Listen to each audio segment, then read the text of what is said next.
in a couple of seconds. До 10 считаем, Евгений. Go. Уже go? Считаем. Раз, два, три, по традиции, дорогие друзья. А я не вижу, что мы go. Но, может быть, мы и Да? go. Ну, давайте посмотрим. Может быть, ты будешь у нас отправной Вот, смотри, я увидел, да, трансляция происходит у меня. Отлично, да. Ребята, привет, мы в эфире. Привет, дорогие друзья. Рад вас видеть в очередной раз на нашем стриме. Сегодня у нас в гостях представитель компании Sonus Faber по имени Паоло. Прошу любить и жаловать. А также бессменный ведущий, переводчик, спикер, главный по колоночкам на Ютубе, непревзойденный Михаил Сергеевич Борзенков. Михаил Сергеевич, тебе привет. Да. Вот, дорогие друзья. Надо сказать вначале, да, давай. Да. Я хотел, собственно, немного рекламы перед тем, как мы начнем. Дорогие друзья, сегодня в чате, да, опять же, я по традиции вас прошу задавать вопросы Паоло. Я уверен, нам будет очень интересно отвечать на ваши вопросы. И немного рекламы. Для вас в нашем чате сегодня появится очередной промокод, который вам даст 20% скидку на продукцию Sonus Faber. Но не на все, а именно на серию Sonetta и на серию Palladio. Это встраиваемая акустика. Так что, дорогие друзья, промокод будет действовать для вас, для зрителей, неделю. Собственно, с этой пятницы, неделю и 2 дня. С этой пятницы и до следующего воскресенья. А также, дорогие друзья, напоминаю, что сейчас идет акция на продукцию Macintosh совместно с Sonus Faber на серию Олимпика. Вы можете получить на стереокомплект 25% скидку. Скидка очень хорошая, комплекты реально крутые, так что поторопитесь. А мы начинаем. Михаил, ты готов? Да, давай я. Паоло, ты готов? Направление, если меня хорошо слышно. Паоло, you're ready. Я слышно отлично. Let me, yeah. Okay, Paolo, welcome to our stream, and let me say some words in Russian about you as well. Значит, друзья, сегодняшний стрим, я считаю, вообще лучший из всех стримов, которые мы здесь организовывали, когда бы то ни было, потому что, ну, во-первых, у нас реально человек, который ответственен за разработку. Он придумывает звук Sonus Faber, он все делает, он сидит с кроссоверами сам. Это главный R&D инженер Sonus Faber. Это обалдеть, Паоло Теззон. Но это мало того, инженеры у нас уже были. Самое главное, что это дико крутой мужик. То есть мы застали его дома. Он сидит сейчас дома, у него там весь его хай-фай, а он аудиофил-извращенец, как и мы. Плюс он еще играет на басу. Короче говоря, я хочу прямо начать сразу, поскольку мы его поймали дома. Ну ладно, сначала, как обычно, про карантин, а потом перейдем сразу к разбору его домашней аудиосистемы. Вот это, я считаю, будет прямо ход-стап. Окей. Давай. Well, now we can start. Okay. And first of all, the obvious and usual question, because we are, in Moscow we have self-isolation time, but as far as I could get, Italy is getting better now. So what's going on there? How do you feel? Can you go out on the street? Yeah, well, first of all, I would like to say good afternoon to everybody, and I would like to say a big thank you for having me here. I'm very happy to share some time with you this afternoon. Let me translate. Ну, я спросил у Паула, типа, как дела, в общем, на карантине в Италии, вроде как все там улучшается, но первым делом Паул сказал, типа, ребята, с самого начала хочу сказать всем спасибо, что позвали, очень интересно с вами тут будет потусить в ближайшие 1,5 часа. Yeah. When it comes to the situation here, as far as I can tell from what you told me before, Misha, it's slightly better than it is in Russia, but not that much. So basically what happens is that the last part of the heavy lockdown, the one you're going to face until the end of May, ended the 4th of this month. Ended last Monday, basically. And from that moment, what's happening is that the shops, which are supermarket basically, pharmacies and stuff like that, which were open before, now they are open full time. Parks, which were sealed, are back to be open, so people can walk in parks. Lucky. Yeah, and what else? Restaurants. What about restaurants? No, only takeaway. So each restaurant My favorite restaurant in town is going to bring me food tonight in my place. They don't normally they don't do that. Normally it's a traditional restaurant, but now the only way they found to keep working is to follow the rules, and so everybody is doing takeaway. Everybody. And what else? Basically, like it's like that. And then there are different subtle differences from area to area. For instance, in our area right now, we are free to circulate, to walk around, to drive a car, no controls, but within the region. And also very important, absolutely important, from last Monday, Sonus Faber is 100% back in business. So we are working, the production is open and it's working. I have to say that most of us were still working from home. I'm not talking about the artisans in the production lines, but all the management was still working from home. But now, and we were able also to keep the company open due to some special, how can I say, some special allowance. And for the basically 5 days during the whole quarantine. So we were able to produce a little bit, to ship a little bit, even during the quarantine.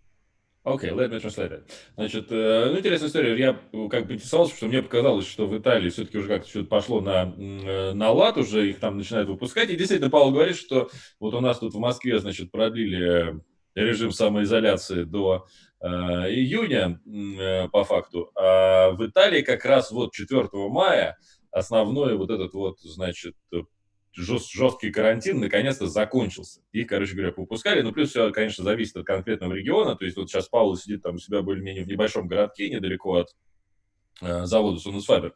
Вот, поэтому он говорит, что там можно вот все, их выпустили, можно ездить, можно ходить, никаких ограничений, там пропусков и вот этого вот всего. Но пока что, конечно, опять же, из хорошего, да, парки открыли, которые тоже были затянуты, естественно, веревками, как и у нас, например, в Москве. То есть можно ходить, можно отдыхать, там, бегать, заниматься спортом. Нормально, но при этом рестораны все равно закрыты по-прежнему. И вот он сейчас ждет в 8 вечера по их итальянскому времени, нет, по нашему, получается, времени.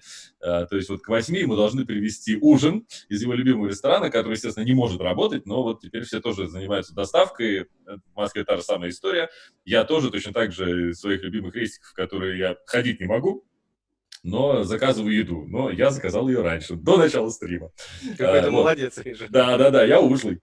Вот, Да, значит, короче говоря, Паоло говорит, что, типа, ну, фишка еще в том, что производство возобновилось. То есть вот они уже 5 дней нормально работают, полноценно, все, опять делают колонки, тролливали. Опять же, говорит, что все равно мы уважаем как бы ситуацию, и поэтому там тот же Паоло в основном сидит дома.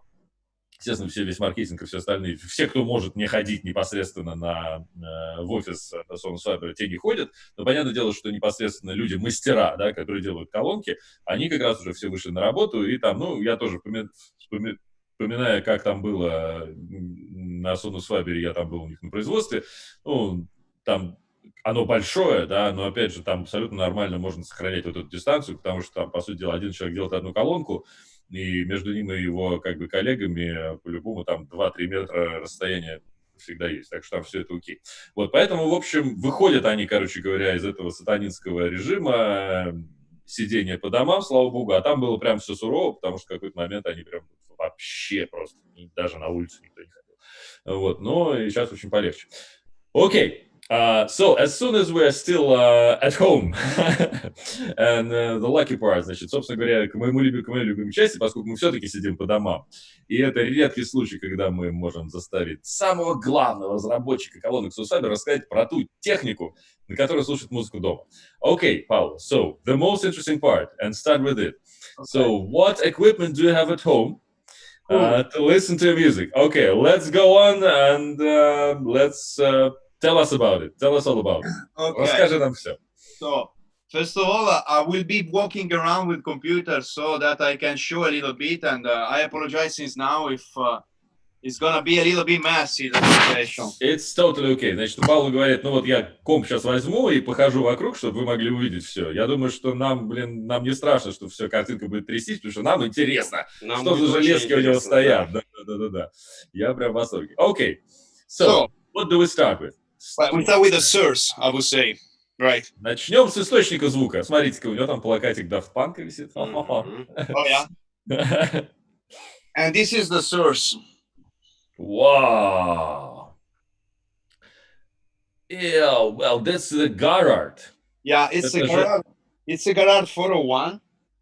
401 Garrard, нифига себе. Yeah, I'm translating. It's a Garrard 401 mounted on a plinth I made and I designed. Значит, на основании, которое он сам, Пауло, сделал и сдизайнил. And, you know, there would be an interesting thing to say about this plinth. Basically, it's based on a sandwich construction, and it's using the same materials that I used to decouple the outside wings from the main structure on the AIDA.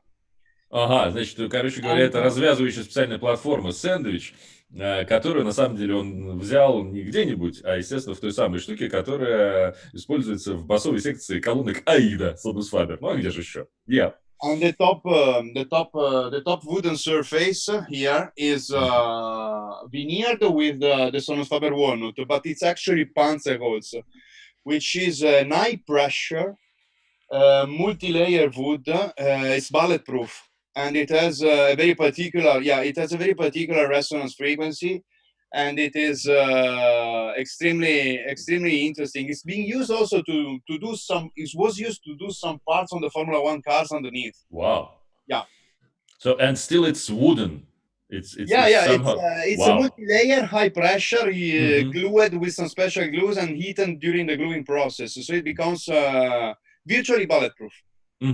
Show us, please, the turntable until I will translate. Значит, смотрите, вот это вот, собственно говоря, как это плита, извините, сам стол, да, видите, верхняя часть стола, вот это вот как бы деревянная, она отделана точно так же, как отделаны колонки Sonus Faber, но сделана она из какой-то, значит, многослойной, проклеенной, значит, сверхплотной древесно-стружечной плиты, которая по факту типа используется в каких-то там болидах Формулы-1 и тому подобное, и является пулей непробиваемой, там такая плотность. И у нее очень какой-то своеобразный, специфический резонанс, соответственно, вот для стола проигрывателя винила Пауло ее посчитал идеальной.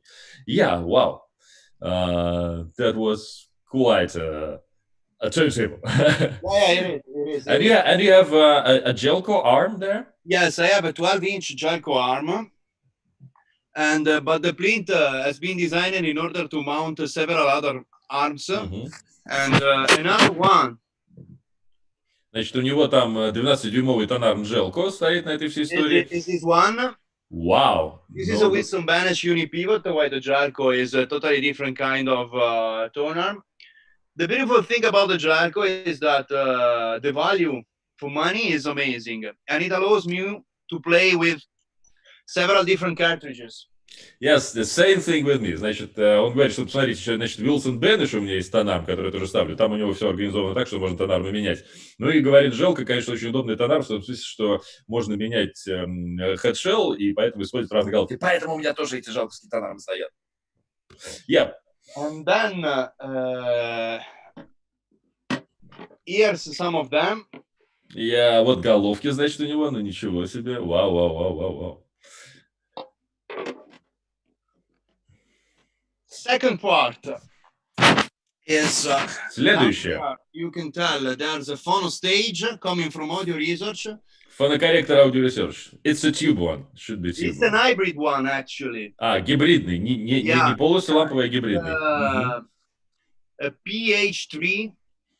PH3. Which I modified. Еще он, естественно, допилил его, конечно же.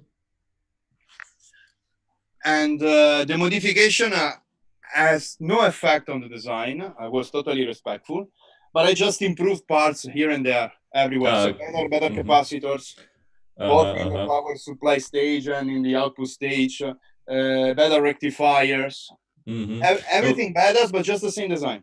В общем, говорит, что на самом деле дизайн аудиоресерча идеальный, поэтому я, собственно, схему никакую там не менял, но допилил просто со временем ставил получше детали, да, вы понимаете, там конденсаторы, всю эту историю, там немножечко, да, допилил блок питания, но с абсолютным респектом к схемотехнике, потому что она как раз там зашибись.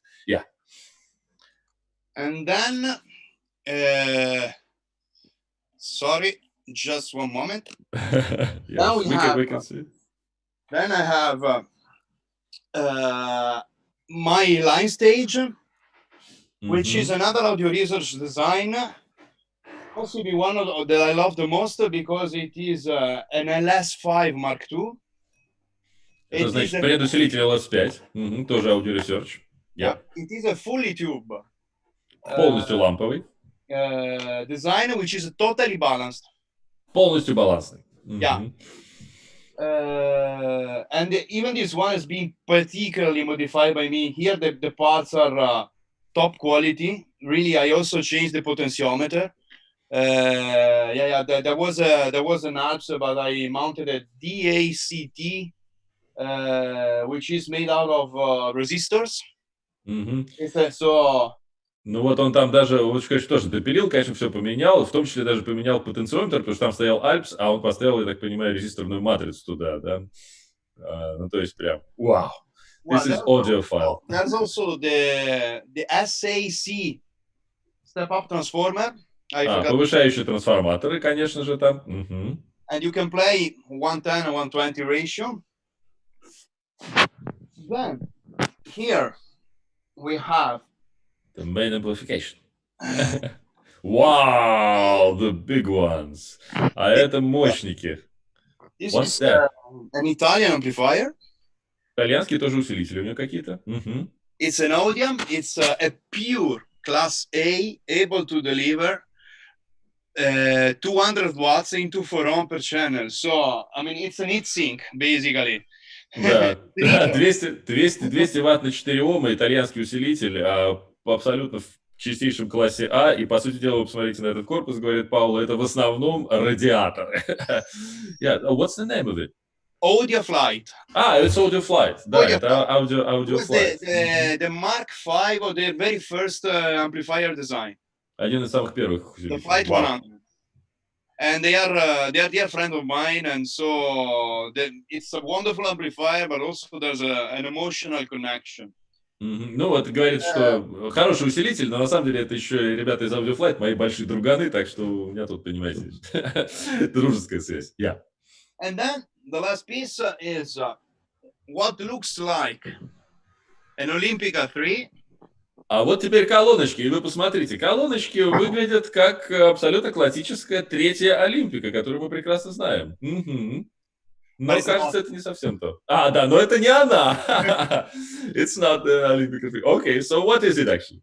Well, basically, it's the cabinet of the Olympica 3, but we have what they became the drivers of the Homage Tradition collection.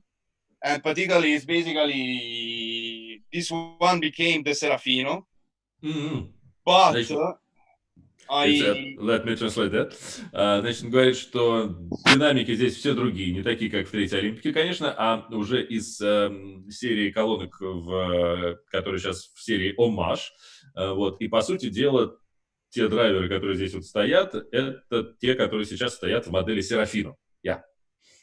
And but of course there is the best possible crossover design I was capable to come up with, and with the best possible components available. So it was that big that it was not possible to fit it inside. Даже говорит Паоло, и я все, вау, вот это. А это, ребята, кроссовер. Значит, и Паоло говорит, что типа это лучший вообще кроссовер, который я мог сделать вообще в принципе. Лучшие компоненты, лучшая компоновка, лучшее все. Но проблема в том, что, конечно, засунуть внутрь такой кроссовер было невозможно, поэтому он отдельно стоит. Вау! This is the audio porn, as I call it. Это аудиопорнуха, как она должна быть. Вау. И убежал, показывайте. Я в восторге.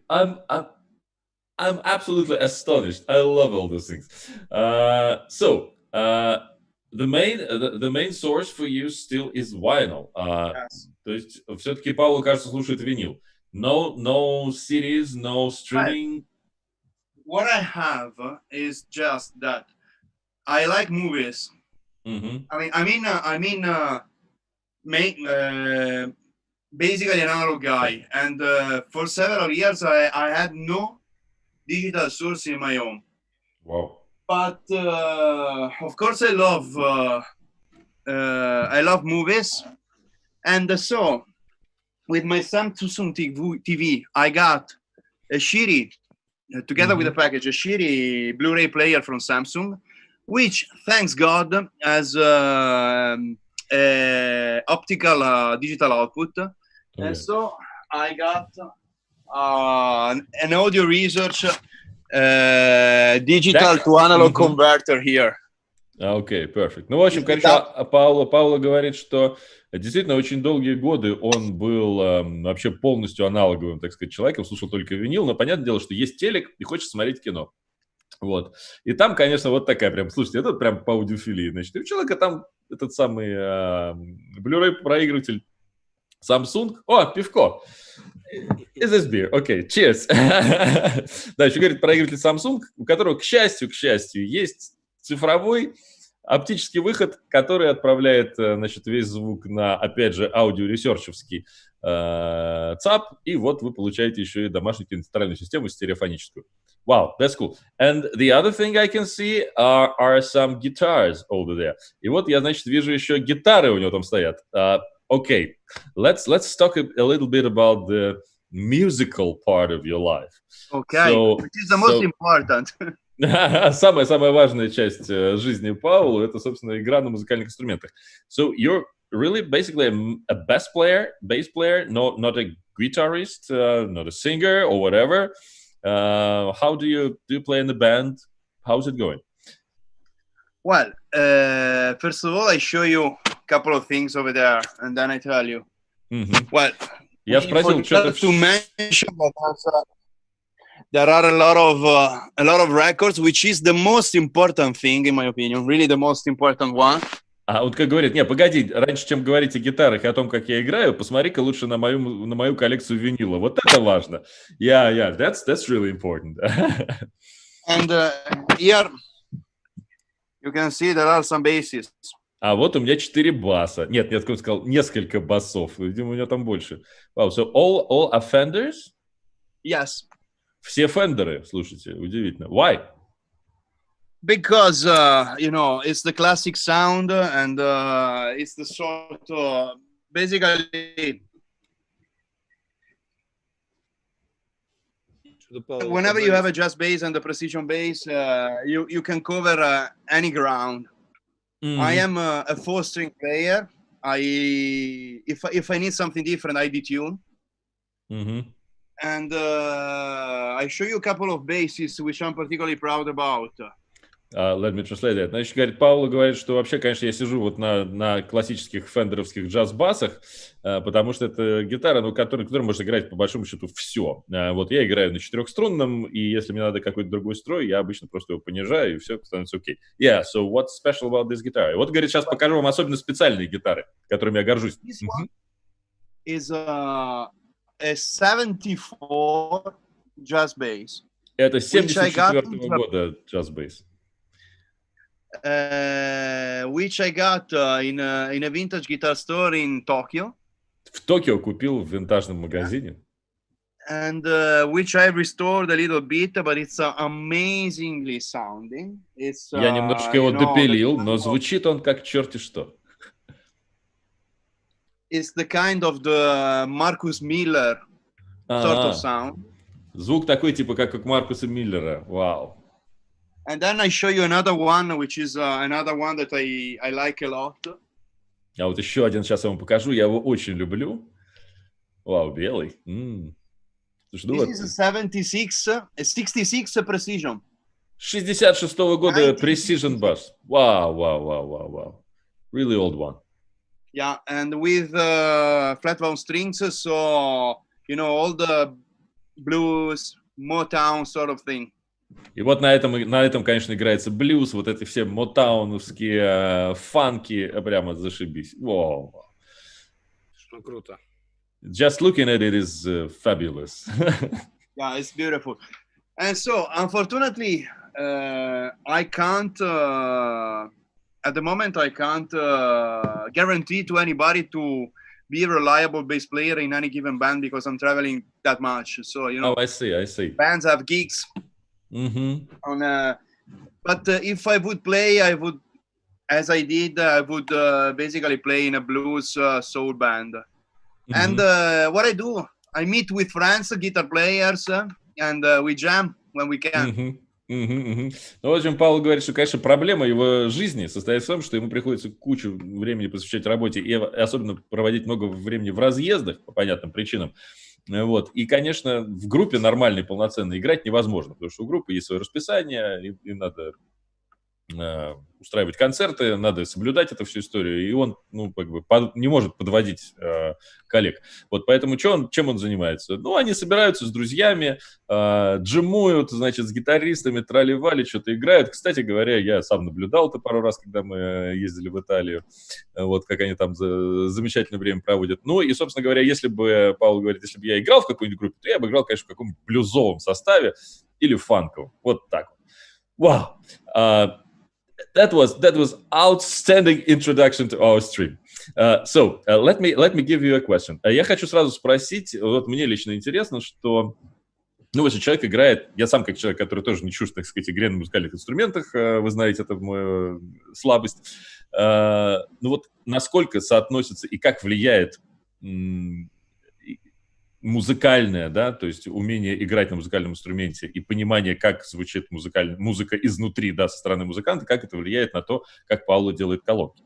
So my question is, being a musician, knowing how to play, knowing music from the inside, how does this affect your approach to making the sound, making the speakers? Did you ever analyze that? Well, yes, of course. I believe that it's basically the most important skills that I have, also for designing speakers. I am absolutely convinced about that because, you know, at the end of the day, what we're doing with these babies is trying to give you back emotions.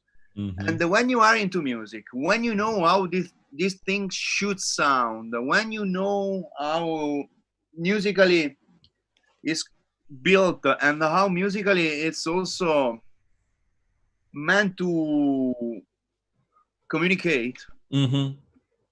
And then, you know, when you tune a speaker and when you voice a speaker, basically you try to have in mind what's your understanding of the music you're using as a tool. Mm-hmm.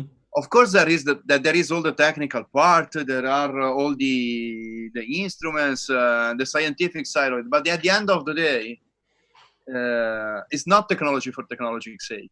Mm-hmm. It's technology used in order to convey emotions. And the better you understand those emotions, the better you use the technology.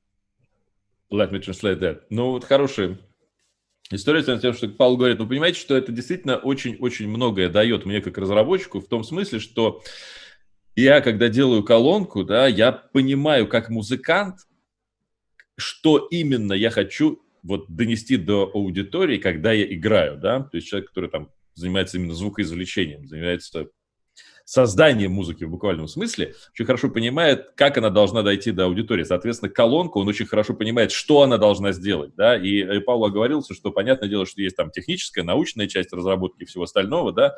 Но вот именно та эмоциональная составляющая, которую ты понимаешь как музыкант, понимаешь как сам, как исполнитель, вот он ее старается донести, когда строит колонку и настраивает ее звук. Вау! The other thing is coming from the emotional part to the technical, and the most interesting question for me. Let me go in Russian first. Значит, вот мой любимый вопрос, и который я давно хотел задать Паоло, а именно, конечно, все-таки в разработке акустики измерения, цифры, насколько они действительно превалируют над, так сказать, работой над созданием акустической системы, насколько они важны, насколько они до конца могут описать звук системы. Можно ли по сухим цифрам построить колонку, которая будет идеально звучать?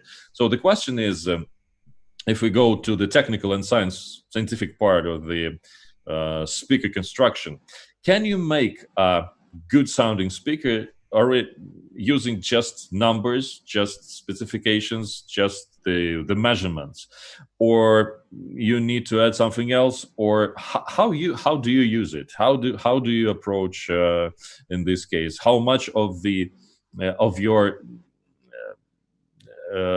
creation is measurements, and how much is something else, if there is? Well, let's start from the very straight questions. Can you do a good sounding speakers only by numbers? Yes. Сразу первый ответ. Я задал вопрос, типа, а можно ли вот просто по измерениям, просто вот как бы руководствуясь исключительно цифрами, измерениями, сделать хорошую колонку? Пауло сразу говорит, да, можно. Wow. Go on. But if you want to do something more, of course, I strongly believe that you need what we were talking about before. You need the understanding of music and the understanding of emotions. Because, you know, at the end of the day, I believe that high fidelity is not supposed to tell you the truth, simply because it can't tell you the truth. It can't. Let me translate that. Значит, еще один мощный наброс состоит в том, что Пауло говорит, что, ну, во-первых, значит, очень важный постулат, который вы должны иметь в виду, Hi-Fi аудиосистема класса Hi-Fi вообще-то не призвана говорить вам некую вот эту вот абсолютную правду звука. Не в этом смысл ее существования, в том, чтобы докопаться до какой-то вот абсолютной истины. Более того, проблема в том, что никакого вот абсолютного качественного идеального звука Hi-Fi воспроизвести не может, в принципе. Вау! Yeah. So, high fidelity has to provide a believable lie. Значит, смысл high fidelity в том, чтобы создать, скажем так, правдоподобный обман. Вот так вот, да. Вау. So, the more you understand, the better liar you are. И чем больше ты понимаешь как бы суть происходящего, тем лучше ты как бы врун в этом смысле, как разработчик, как я понимаю. Wow. But when it comes to me, you know, what happened to me is and this is really related also to what Sonus Faber is about, because it was the same for the founder, Mr. Franco Sterling. We were somehow moved by love. And he didn't know almost anything about acoustic and about engineering, about speaker design, like I did. So, if you approach a speaker design with very little knowledge, maybe the result is emotional, but there are some other problems. You got to grow.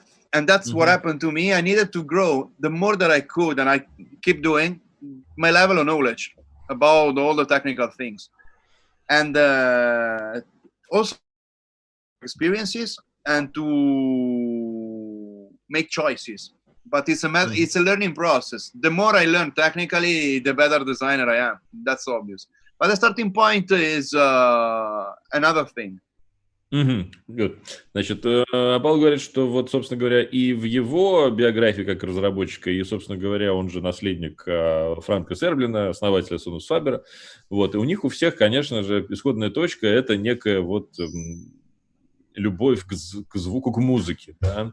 Но, тем не менее, отмечает Паоло, понимаете, просто как бы вот это руководствоваться эмоциональной составляющей, я сконструирую колонки суперэмоциональные, передающие суть музыки, ну, как бы, ну да, вы можете, в общем, с таким посылом, если не слишком сильно глубоко разбираетесь в технической части, сделать, в общем, колонку, которая будет как-то там выразительно звучать, но, поверьте, будет куча других проблем. Поэтому, на самом деле, конечно, вот его биография как разработчика это история того, как он больше и больше совершенствовался именно с точки зрения научной, с точки зрения инженерной, и, соответственно, чем больше он понимал техническую часть всего происходящего, тем лучше получалась в итоге акустика. Но исходная часть все-таки не техническая. Yeah. You can continue now. I believe that this is my answer.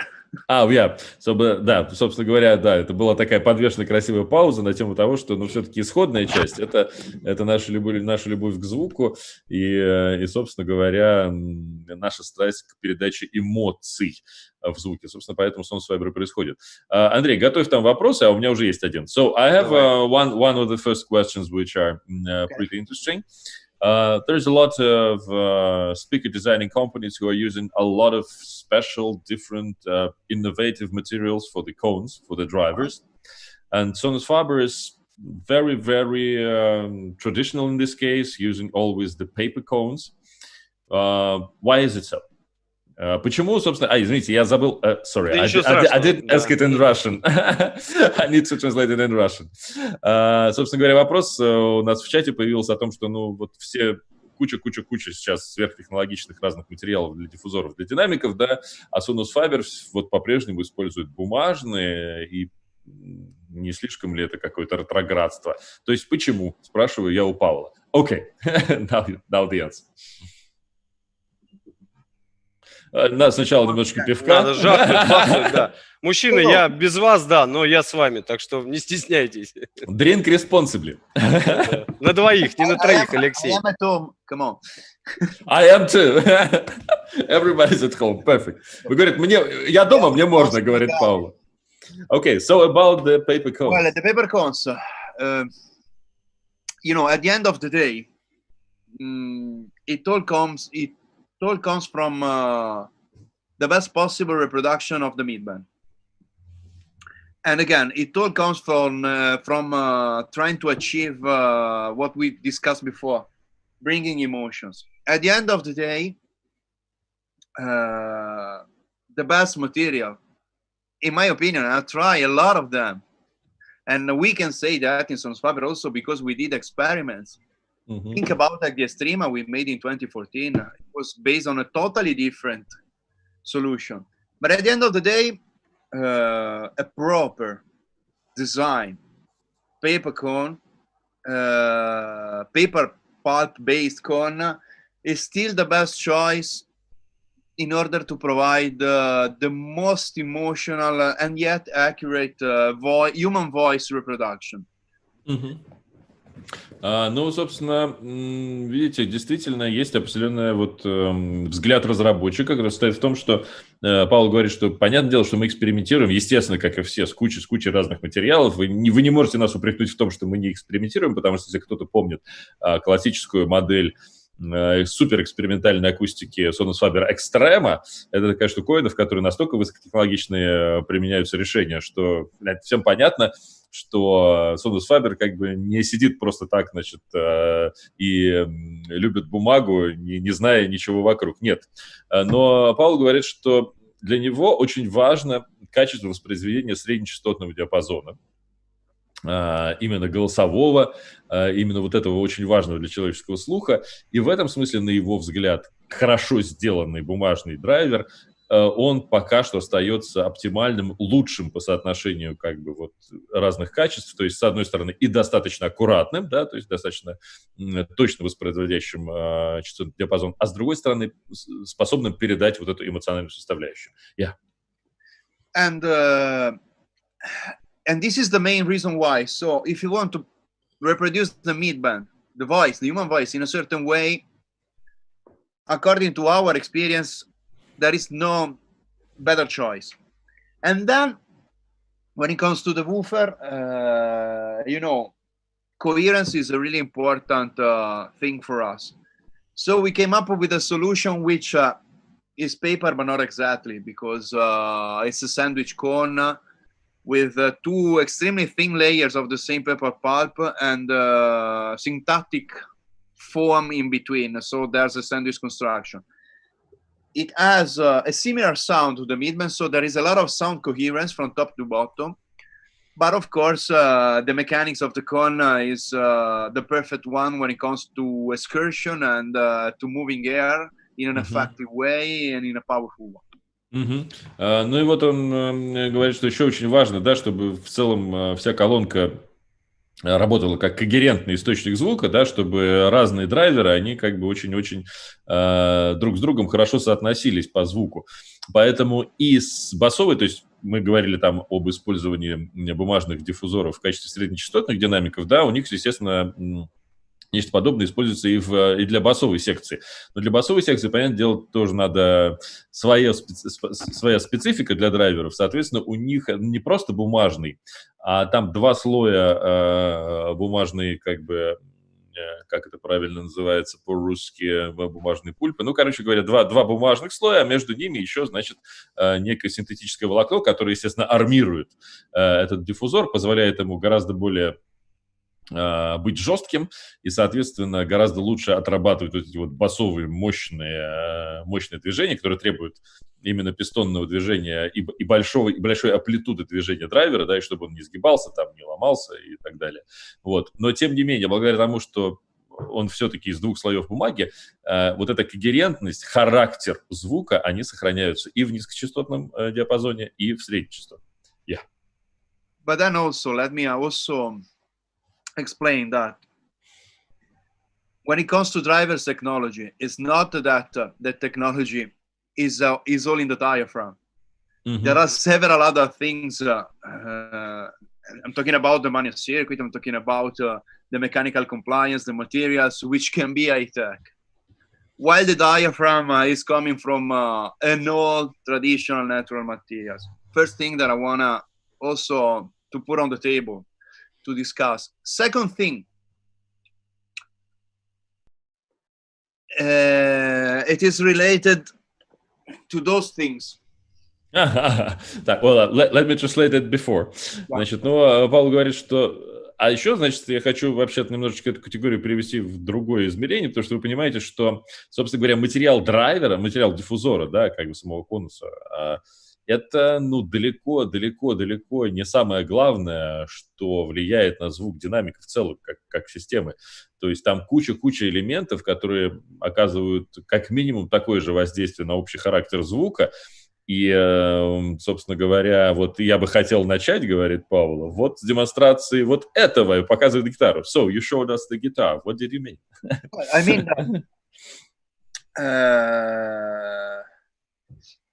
the sounds we all associate to electric guitars or to electric bass, the sounds we love, the sounds that made modern music is all coming from paper diaphragms drivers. Think about the Fender amplifiers when it comes to guitars. Think about to the box amplifiers when it comes to the guitars. Think about to the Marshalls. Think about all those things. They are based on paper. Same for the bass. Bass is about eminence. Sorry, it's about eminence, but it's about Ampeg. Good point.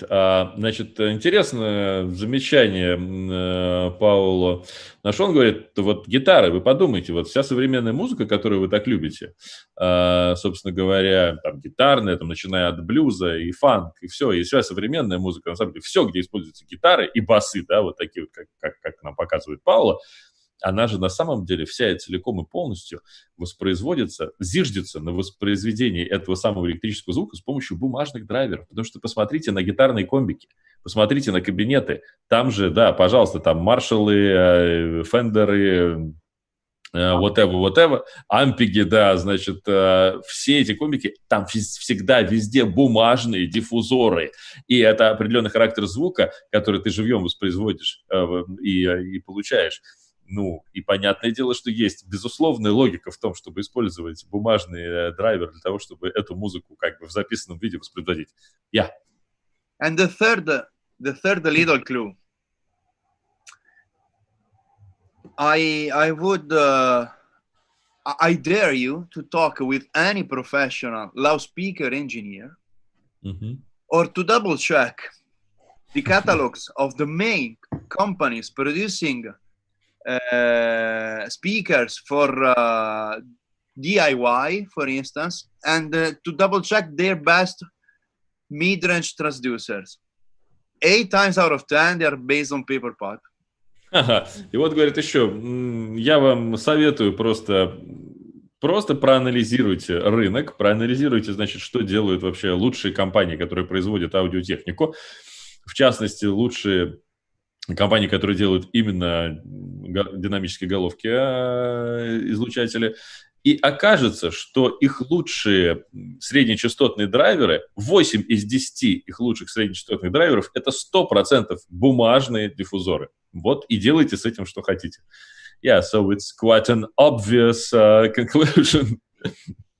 Yeah, I mean, that's the reason why everybody who understands about speakers design, they ended up in recognizing the paper is the best choice. Ну, в общем, короче говоря, все, кто, как вы понимаете, сколько-нибудь серьезно занимался когда-нибудь разработкой акустических систем, в итоге приходят к тому же выводу, что все-таки среднечастотный драйвер бумажный – это, ну, самое оптимальное решение, поэтому мы его и придерживаемся. Вау, Андрей, есть какие у нас еще вопросы интересные? Да, уже вопросы накопились? есть, Михаил So we have Сергеевич. quite a lot of questions. Yeah, let's go. Да, единственное, Михаил Сергеевич, прежде чем начать задавать вопросы, поинтересуйтесь, пожалуйста, у Паула, что за конструкция находится у него в углу?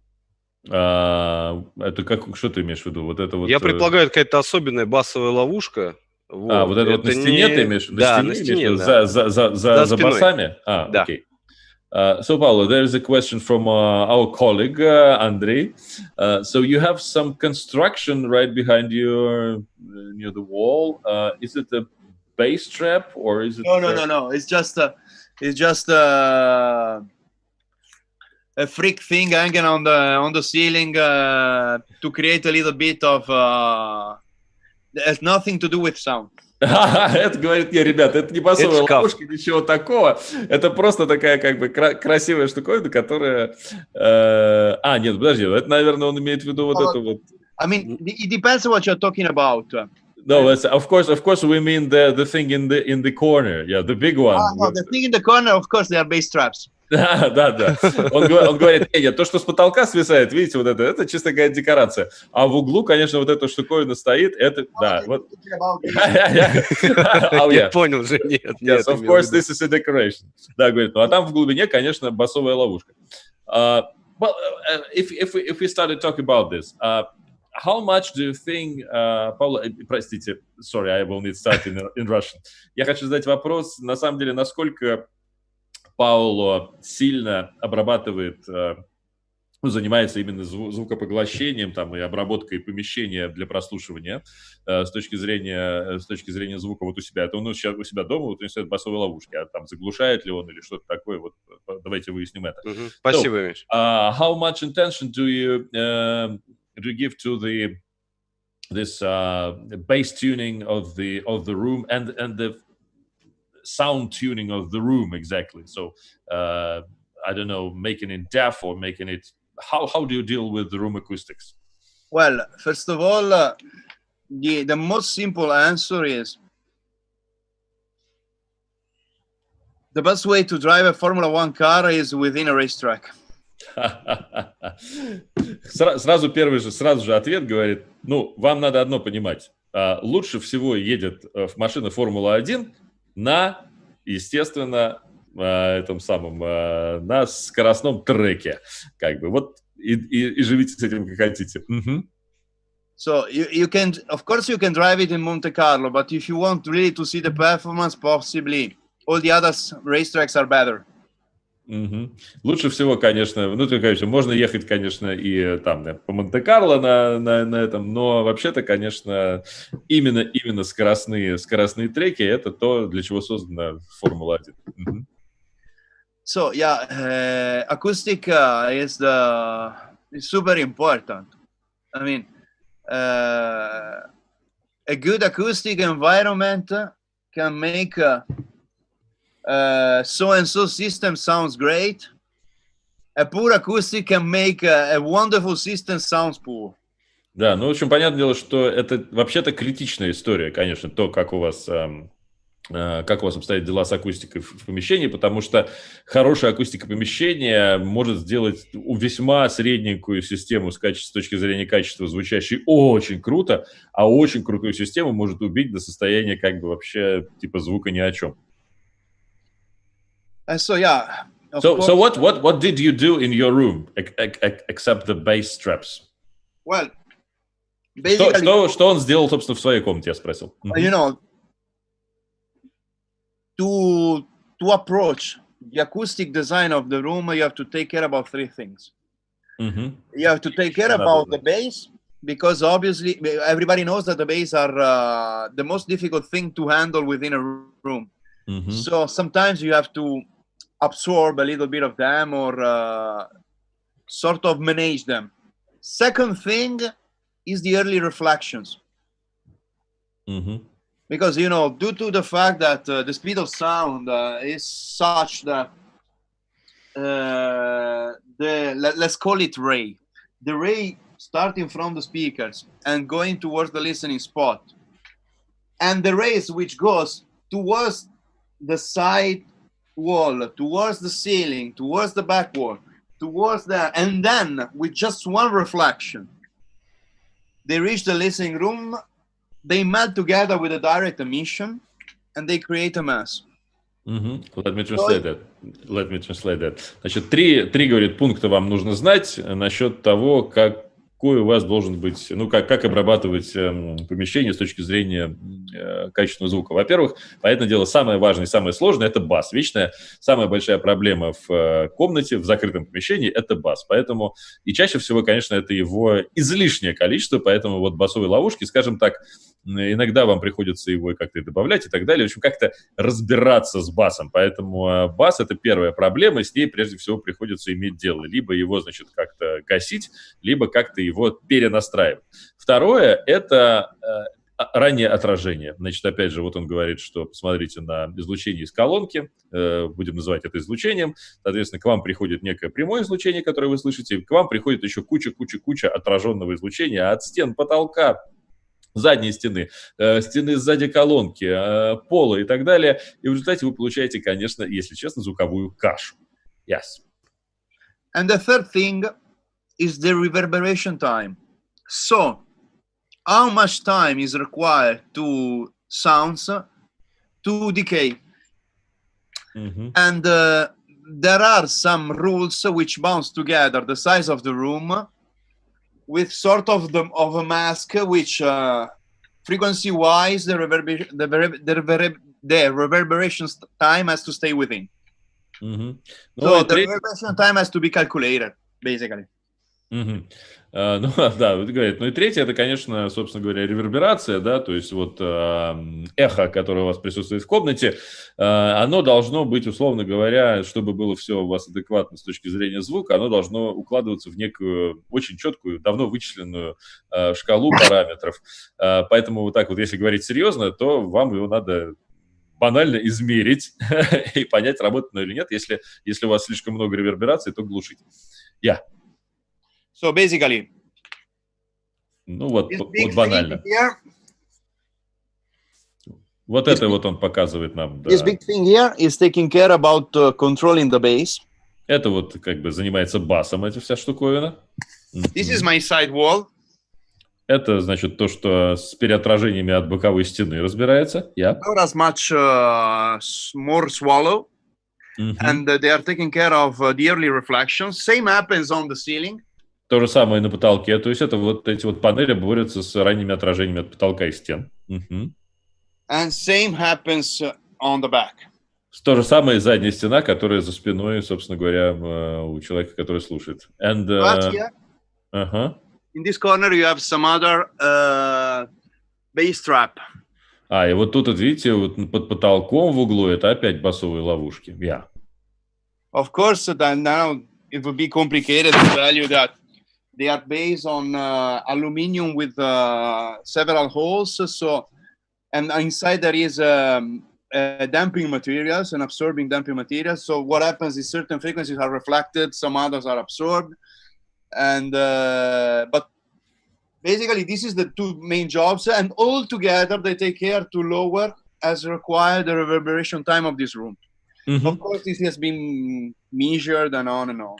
Ага, ну вот, он же говорит, что, я сейчас не буду вдаваться, да, в какие-то буквально цифровые подробности, что эти штуки делают. Там, понятное дело, что там они закрыты панелями алюминиевыми, которые, значит, перфорированы, внутри там абсорбирующий материал, и, соответственно, они все эти панели, они так рассчитаны, что они работают с определенной частотой. Там что-то абсорбируют, да, что-то понижают и так далее. Вот, и в результате и то, и другое, все вот это, оно, как бы, смысл всего этого состоит в том, чтобы именно понизить реверберацию в комнате, да, чтобы создать вот эту вот правильную длину эха в комнате, чтобы она была идеальной. Понятное дело, что это все было рассчитано, и поэтому вот они определенного там размера, глубины и так далее. Вау. Yeah. And my room, which is 25 square meter, and it is tall, 2 meters, 0.8, wanted to have the reverberation time had to stay between 0.2 milliseconds and 0.4 milliseconds from 100 Hz up to 10K. Вау. Значит... Sorry, not up to 10K, up to 4K, sorry. Ага, значит, вот, и вот вам цифры, пожалуйста. Значит, у него комната 25 метров площадью, довольно высокий потолок. Соответственно, у него, значит, должна была быть реверберация от 0,2 до 0,4 миллисекунды на 4 килогерцах, если я правильно понял. Да, на 4 килогерцах. Вот, соответственно, вот он добился этого с помощью вот этих вот басовых ловушек и абсорбирующих панелей. Wow, that was pretty technical. My next question. Okay, I will let Andrei to give another question to the audience, but still I'm too interested to follow. Значит, я еще хочу все-таки уточнить, насколько критично все-таки, если у вас помещение не заглушено. Это прямо смертельно, потому что я вообще небольшой любитель вот таких вот слишком таких сложных загородок.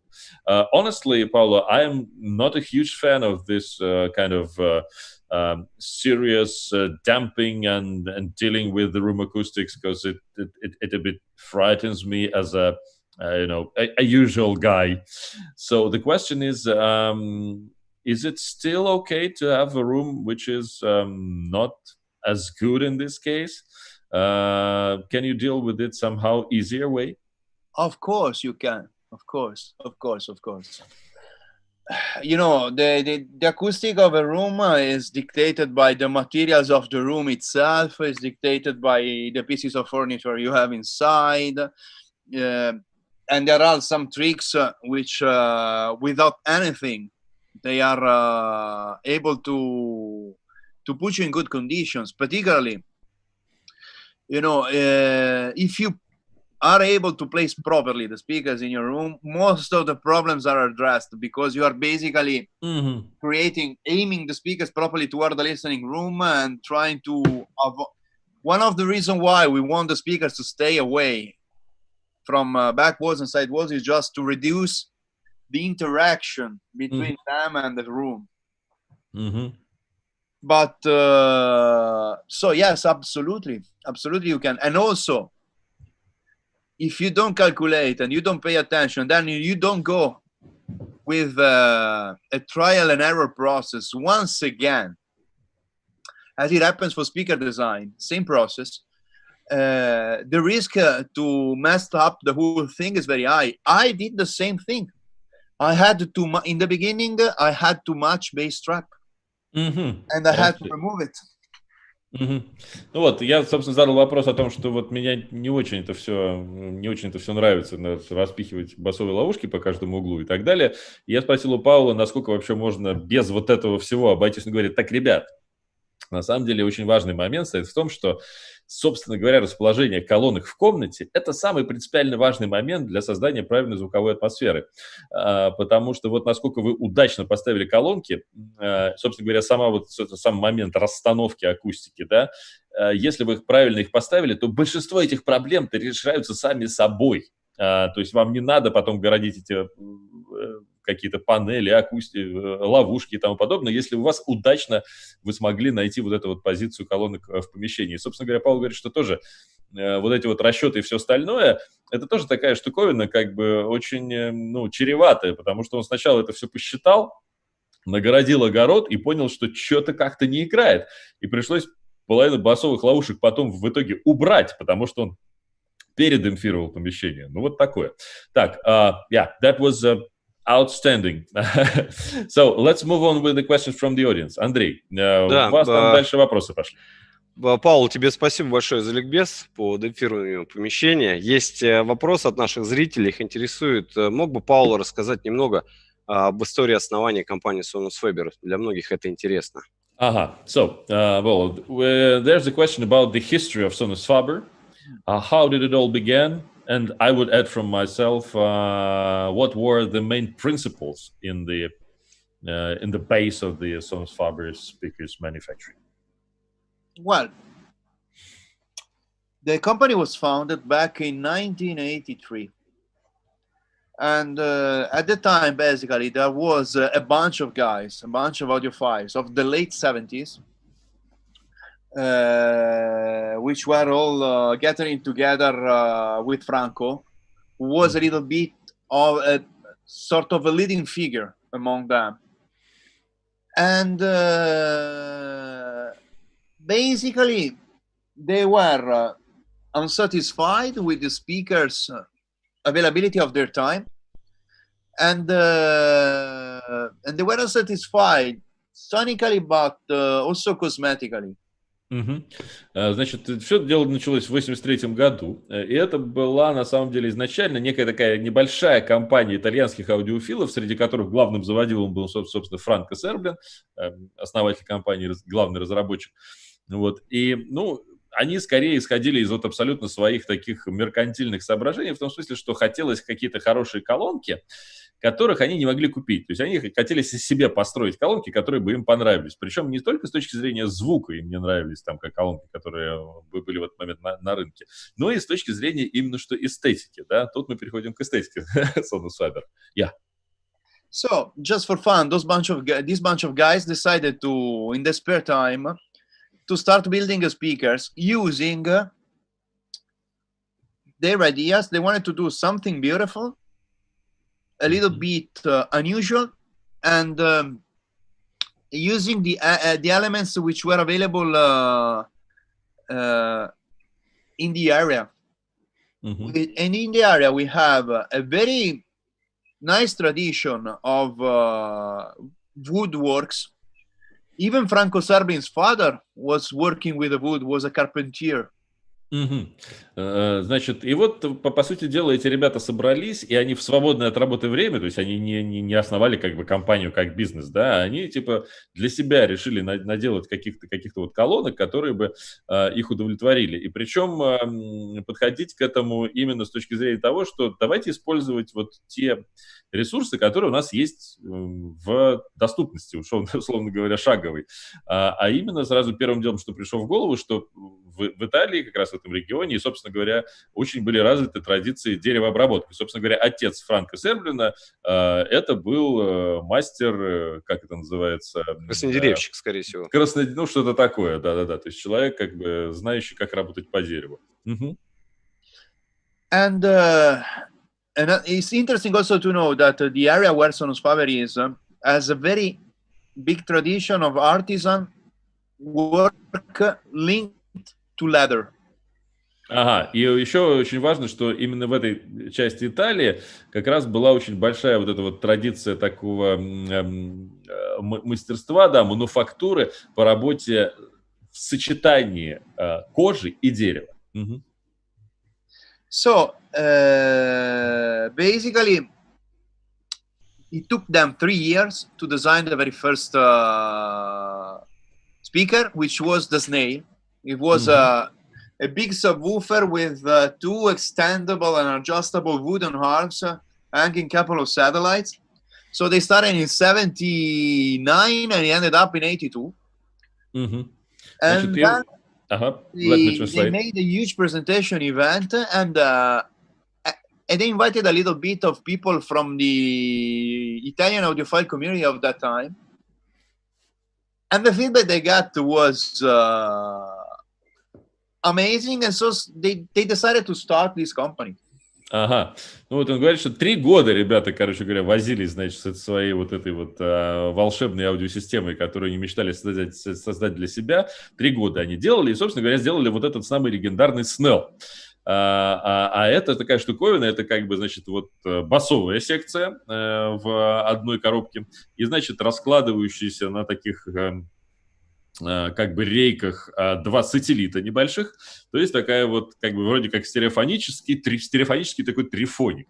Они его сделали к 82 году, закончили, оформили и, собственно говоря, сделали презентацию, позвали всю итальянскую хай-файную как бы комьюнити, всех итальянских аудиофилов это все дело послушать. И все сказали: ни хрена себе, ребята, вы нагородили тут, вот это огород, это обалдеть, слушайте, нам все дико понравилось. То есть ответная реакция была настолько крутой, что ребята подумали: блин, да ладно, мы сделали круто, ну тогда, пожалуй, откроем компанию и будем делать колонки. Так вот все и заварилось. And so they started this company, and the main principles, the pillars, the philosophical pillars they had in the beginning are still true today, because those speakers were supposed to be an overall experience. Of course, a sound experience, and a certain kind of sound experience, but also an experience of beauty. And particularly at the time, if you think about it, the idea was to create speakers which aren't something you possibly want to hide from the view, but the opposite, something you want to show because they're able to enhance your living space. Ну и вот у них, собственно говоря, были 2 идеи, да, с одной стороны эстетическая, как бы, с одной стороны, именно музыкальная, то есть практическая, аудиофильская, а с другой стороны, эстетическая. И как раз, понятное дело, что с точки зрения звука были определенные предпочтения, соответственно, они их воплотили, а с точки зрения эстетической тут как раз был вот подход, который, на самом деле, был противоположен тому, что традиционно исповедуется в отношении аудиотехники. И до сих пор это, кстати говоря, так. Это, на самом деле, дико бесит. И привет всем женам, да, что аудиотехника должна исчезнуть, должна быть незаметной. Не надо, чтобы у вас колонки были, не надо вот этих усилителей, не надо ничего. Я не хочу этого ничего видеть, говорит тебе жена. А у Sonus Faber была идея совершенно другая. Да нет, как раз мы хотим сделать колонку как объект дизайна, который не то, что вы хотите видеть, вы жаждете увидеть, он должен стоять в интерьере, он должен украшать интерьер, вокруг него интерьер должен строиться. Собственно говоря, в этом был вот эстетический посыл Sonus Faber с самого начала и до сих пор остается таким. And the idea of sound I had in the beginning was a sound which allow for long listening session without any listening fatigue, and maybe a little bit mellow, but on the warm side and on the sweet side. Ну, а с точки зрения звука у них с самого начала было вот несколько принципов очень четких, а именно, во-первых, чтобы можно было долго слушать с удовольствием, не уставая колонки, да, ну, здесь аудиосистема в целом. Во-вторых, наверное, все-таки она должна быть на немножечко такой стороне скорее мягкости, скорее такой даже, может быть, немножечко сладости в звуке и конечно, теплоты некоторой. Вот, собственно говоря, такой прямо сразу эта характеристика закладывалась с самого начала. This is how it started, and then it kept evolving from that moment. We had a very nice an amazing success because this idea was sort of unique, and you know, those speakers were also a beautiful expression of the best Italian artisan tradition. Ну, это как бы была уникальная в этот момент концепция, оказалась уникальной, да, потому что это было сочетание вот такой, с одной стороны, весьма четкого понимания того, каким должен быть звук, а с другой стороны, вот этой вот артизанальной, итальянской вот этой вот традиции, вот этого вот мастерства, мануфактуры, да, по производству вот этих вот предметов роскоши. Слушай, я хочу сейчас еще вторгнуться и, собственно говоря, уточнить момент, когда Пауло пришел в компанию, как это случилось, да, Было бы и интересно, да. что было. So, Paolo, and the next, of course, point is how did you manage to join Sonus Faber, and when was that, and how did you do since that time? Well, this was happening, unfortunately, long time ago. К сожалению, давным-давно, говорит, это было уже 100 лет. And this means I'm getting old, but Я старею, конечно, да, но... I joined the company in 2004, but I had a connection with the company even before, because I became an audiophile quite early, when I was 17, 18. And there was a little electronic store close to my house, which had a very nice hi-fi department. And this guy, a couple of years later, and I was used to go and do the shop, but a couple of years later, he opened his own beautiful high-end shop in town. Mm-hmm. And Sonus Faber was, one of the speakers available. And when I was 19, even before he opened this shop, which I ended up working on, I purchased my very first pair of serious speakers, which were the Sonus Faber Concertino First Series back in 1995. Let me translate that. Значит, говорит Паоло, что официально я начал работать в Sonus Faber в 2004 году, но вообще-то с Sonus Faber я жил до этого гораздо дольше. Это моя целая история, потому что когда я был еще вот в тинейджером, до 20, там, 17-19 лет, я уже был завзятым аудиофилом, уже всем интересовался звуком и всем остальным, и у нас там, как он говорит, да, на районе открылся, значит, хай-фай магазин. И, собственно говоря, в итоге он в этом магазине начал работать. Это, видимо, была одна из его первых, собственно говоря, работ. Но, говорит, вот в 19 лет я купил свои первые колонки. И это были колонки не какие-нибудь, первые серьезные колонки, а Sonus Faber Concertino. So, what was next? Yeah, so basically, I was a Sonus Faber fan since the beginning. When I joined working for this high-end retailer during my university years, I had the chance to upgrade my concertino with a pair of minima, and I was at this stage I was already a huge fan of the brand, and thanks to the relations between the owner of the shop and at that time CEO of Sonus Faber, Cesare Bevilacqua, who was the husband of one of Franco Serbin's daughter. Oh, wow. I had the chance to get my minimas signed by Franco Serblin. Wow. And to go visiting the company and get the minimas was one of the most beautiful days in my life. It was in 1999.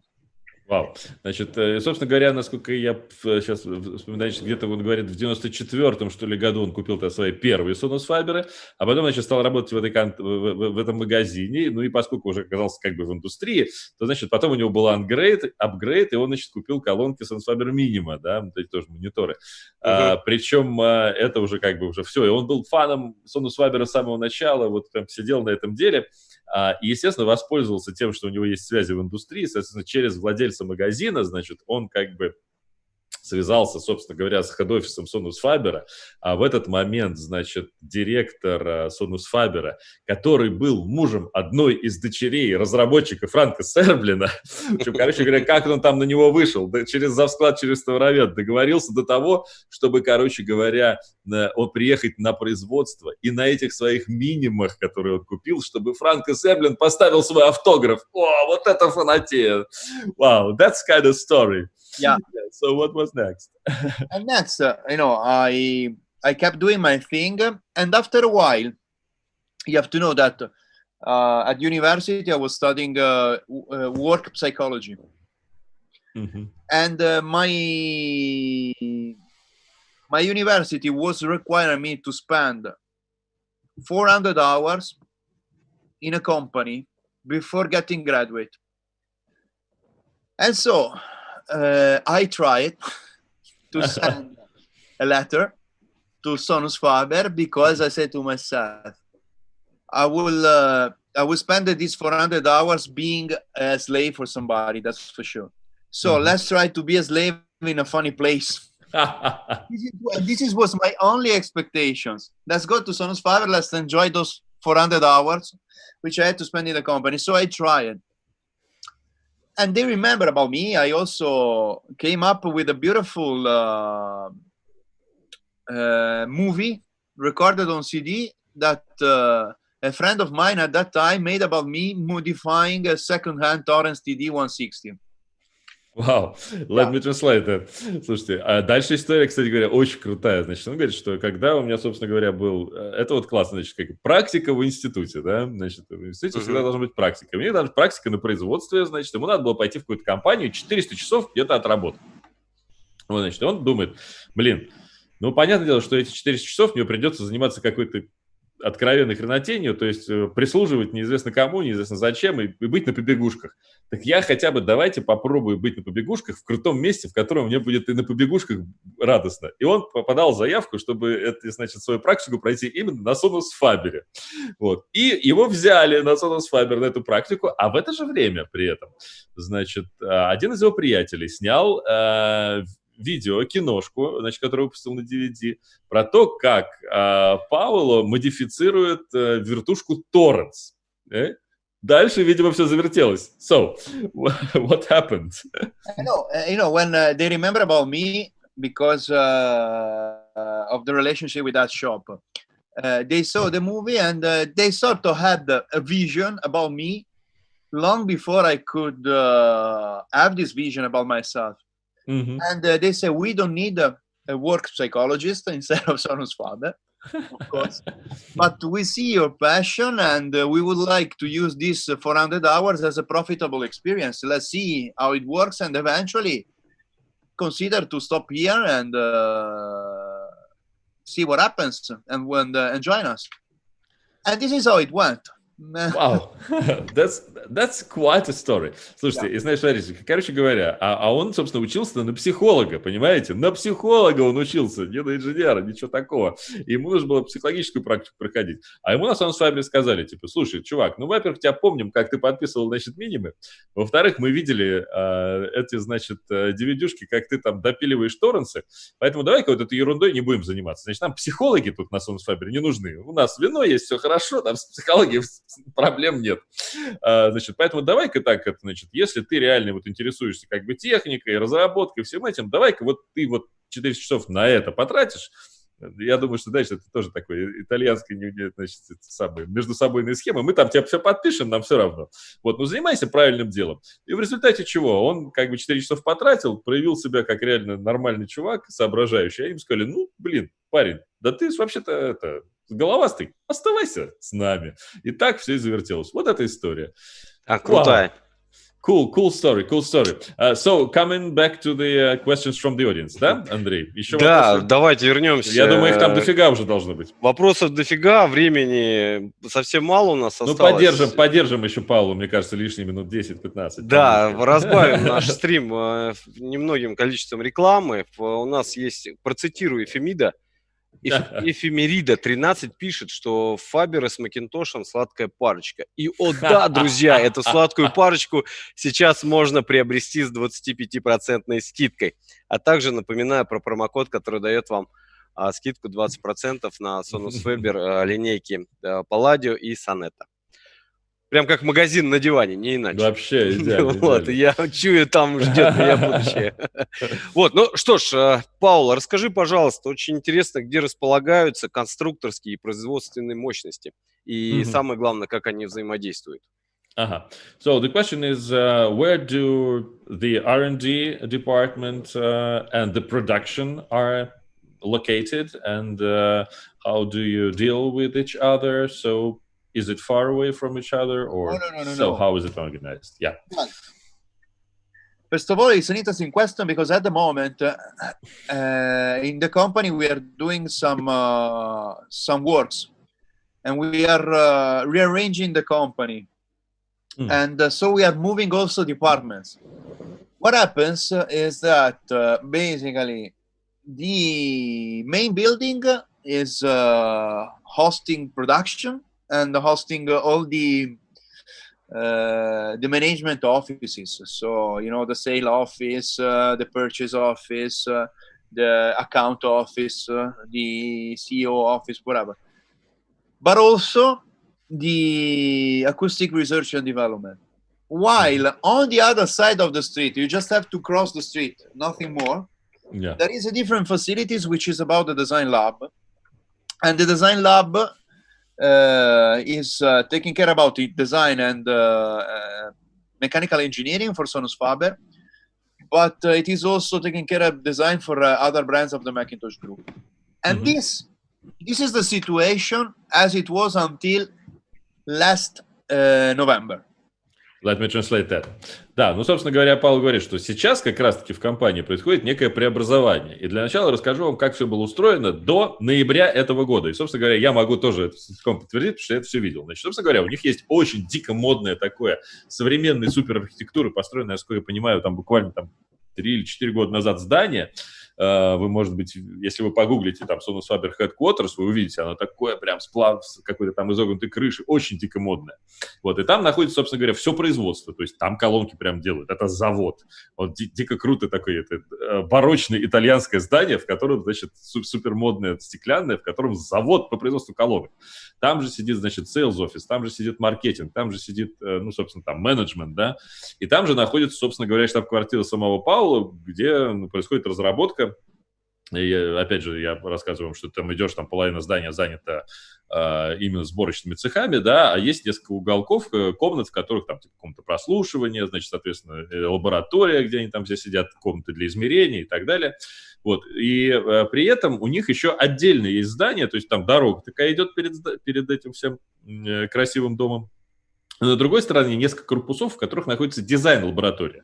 Дизайн-лаборатория, собственно говоря, то, где делают вот всю красоту. Ей завидует, кстати, Ливио Кукуца, тоже прекрасный такой персонаж, с которым мы хорошо знакомы. Вот, и который в Падуе сейчас сидит на изоляции. Так на это и отвлекся. Ну, в общем, короче говоря, и они делают дизайн. Причем, что интересно, что поскольку Sonus Faber же часть большой компании, в которую входит также и, собственно говоря, тот самый Macintosh, и в том числе Audio Research, то вот дизайн и современного Macintosh, и современного Audio Research, не только Sonus Faber, делает тот самый Ливио Кукуца, который сидит напротив, в здании, напротив, значит, основного производства Sonus Faber. И теперь это как-то будет по-другому. So, what's gonna change? Well, basically, the whole acoustic R&D, including the anechoic chamber, has been moved on the other side of the road. So basically, there's a separate building taking care about the overall product design and development, and which is also hosting the marketing department. The main building is being rearranged. So we have on the top floor the production. But we're gonna have a sort of a brand experience tour as soon as you enter. We're gonna have one more new listening room for guests, while the R&D department is gonna have its private one. And the production, a small portion of the production, sort of a custom shop, let's call it this way, which is about the guys taking care of manufacturing the Homage Tradition line and the reference line, will be in the former area of the acoustic R&D, and they're gonna have also another listening room that's gonna be part of this brand experience that you're gonna have as soon as you enter the building. Unfortunately, the COVID left us with the job with half job done. Oh, yeah. it's work in progress at the moment. Окей. Значит, и слушайте, и, короче говоря, смысл в том, что у них сейчас немножечко вот реорганизация этого пространства происходит, а именно, все-таки вся R&D-лаборатория тоже должна переехать. Нет, ребята, не в Китай, через дорогу, туда же, к Ливио Кукуци, в отдельное здание, там будет построено, собственно говоря, строится сейчас безэховая камера большая и так далее. Потому что я хочу сказать, что действительно, когда я там был, ну, там было понятно, что R&D немножечко такой, типа, вот он в этом здании, ему не хватает места. Они сейчас получат отдельный дом на другой стороне дороги, соответственно, там будет сидеть вся разработка, и весь этот менеджмент тоже переедет туда. Соответственно, в основном здании, вот в этом красивом фэнси, там будет на втором этаже сохранится то же самое производство, производственные те самые цеха, которые сейчас там и находятся, а внизу, где сидел весь менеджмент, вот это вот все, и R&D, там они, значит, собираются сделать такое типа музея Sonus Faber, и как это, знаете, ну, такого, значит, именно для клиентов такого парка развлечений. Да, шоурум, парк развлечений Sonus Faber, когда ты приходишь, значит, ты можешь там послушать одно, другое, плюс там будет еще на первый этаж будет перенесено финальная сборка и производство самых дорогих колонок, насколько я понимаю, и плюс к ним же рядом будет организована комната для прослушивания специально для именно вот посетителей, то есть как раз такая типа открытая, потому что я помню прекрасно, кстати говоря, да, у Паоло будет совершенно на другой стороне техническая его комната прослушивания и измерительная комната, они будут свои. Потому что я помню, что мы когда тогда приезжали на Sonus Faber, и Паоло нас принимал, и то есть было видно, что мы его там прямо вот отнимаем от работы, прямо отвлекаем, он такой был недовольный, типа такой, господи, ну приехали, да что ж опять они приехали, не дают спокойно мне тут не слушать, не измерять. В общем, теперь он будет спокойно сидеть на другой стороне дороги, все делать, а, значит, туристы и любители Sonus Faber будут вот как бы взаимодействовать непосредственно с колонками в приличествующих условиях. Ну и понятное дело, что пока что не доделали из-за всем нам известных обстоятельств, но все это будет изменено. Вот так вот примерно устроено производство Sonus Faber. Я хочу уточнить. So, what Sonus Faber, again in Russian first. Собственно, какие именно Sonus Faber делаются в Италии в итоге, да? Снял с языка, Михаил Сергеевич. Ага. So, what exactly are the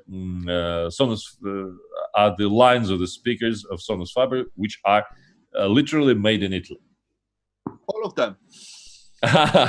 Все, говорят, делаются в Италии. И принципе? And Principia? Yeah, it's no longer in the catalog.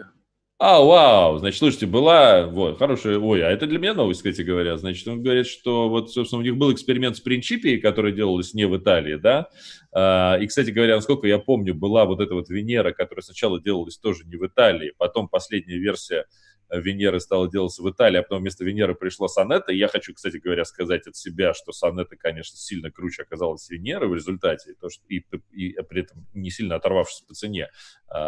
Вот, и, короче говоря, да, то есть получается, что сейчас весь Sonus Faber, какой бы то ни было, делается, so all the Sonus Faber is made in Italy now, literally. Yeah. Весь Sonus Faber делается в Италии. Андрей, еще каверзные вопросы. Да, есть вопрос, на мой взгляд, очень интересный. Я думаю, что многим будет также интересно. Вопрос от Алексея. Струнный гриль для красоты или техническое решение? Я могу... Подожди, Михаил Сергеевич. Нашим дорогим друзьям, если кто не понимает, о чем идет речь, за мной как раз сонета, как раз с этим струнным грилем, я не знаю, видно, не видно? Ну так, ты подергай за него, чтобы... Я не буду этого делать, они слишком дорогие. Я и не могу, Нет. Ладно, короче... Ну, в общем, да. Да, понятно. Да. Я поддал провокацию. Да, отлично. So, Paolo, actually the traditional question, the strings which are used as a grill and on the Sonus Faber speaker, is it just aesthetics or is it somehow deals with the sound?